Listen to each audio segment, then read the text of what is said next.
through the plank technique with you guys. Something I see quite a bit is planks that go a bit haywire and cause neck or shoulder or hip or back issues. So the plank is really something we do a lot with some of my training sessions and also with yoga and that kind of thing as well. So a couple of things I see a lot with planks and that kind of thing. I see people calling this a plank. This is not really a plank. This is a quadruped position. The other thing I see is people having this sway back here. So there's really this rounding or reverse rounding, and the belly drops out towards the floor, and I get this real rounding in my lower back. This can cause lower back pain. The third thing I see a lot of is this sort of thing with the shoulders up around the ear, and I call this a turtle or tortoise, depending on what school of thought you come from. So with our plank, a couple of things, and I also see a lot of these things, same sort of thing with the elbows on the floor as well. So this kind of thing and this. So let's work on our plank here today. I'm on my hands. If you're on your elbows, that's fine as well. You can do this on your elbows as well. So from here, from our all fours position, I'm going to engage my belly. So my lower back is in a neutral position here. My shoulders come over my wrists. So you can see my body's coming into a bit of a line. I might walk my hands a little bit further forward. And I'm going to roll my body forward into this nice long line. So you can see my shoulders are down my back. So I'm not up here around my neck. My shoulders are down my back. And I've also got my belly turned on here, so I'm not swaying out through the lower back and putting pressure in my lower back. This actually puts a lot more pressure through my shoulders as well. So I'm going to draw the belly in and up. I'm going to engage my glutes slightly so it feels like my tailbone is tucking under, and I can already feel this working through my core. So this is our plank on our knees. So big difference between this as our quadruped or kneeling position and this walk of the hands forward into a plank type position.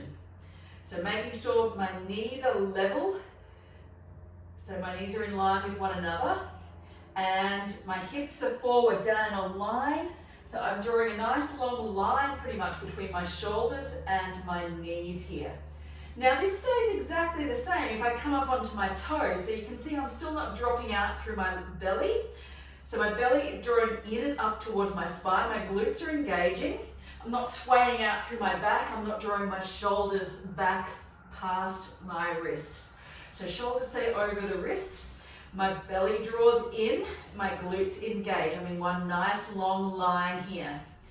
And it's exactly the same thing if I'm on my elbows. So from my elbows, not dropping out through my spine, not coming into a tortoise.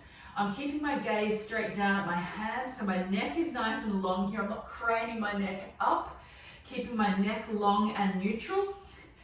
And I might shuffle forward, maybe walk my knees a little bit further back. So I'm keeping everything in a nice long line. Belly draws in and engaging everything through my glutes, through my belly. So my belly draws in, my lower back is neutral, my neck is long and neutral, keeping my gaze straight down. So my gaze is not down towards my knees, my gaze is towards my hands. My lats engage, so those muscles through the back of your ribs, through the back of your rib cage engage to keep the shoulders down away from the ears. Same thing, I can bring my knees up off the floor, working into my plank here. So it's one thing I quite often see is this kind of thing, or the hips dropping down, like so. I want to keep everything engaged in a nice long line. So the same thing applies if I'm coming into a yoga class, coming into my chaturangas. Same thing applies, I want to stop that belly dropping out and causing low back issues or shoulders coming up around ears. So in yoga, if I'm doing my flow, same thing, I might be on my knees. Instead of this sort of thing with my hips dropping out, I'll bend my elbows, lower the body as one nice long line coming in here. Same thing if I'm going full length. My knees are up, same thing, body stays in a long line, everything engages. I might roll forward, Lower down, inhale. If I'm coming into my up dog, my core is engaged here as well. Knees lift off the floor. So same thing, I'm not dumping out through my lower back, I'm keeping everything controlled. So, a few little tips there today. Have a great day, guys.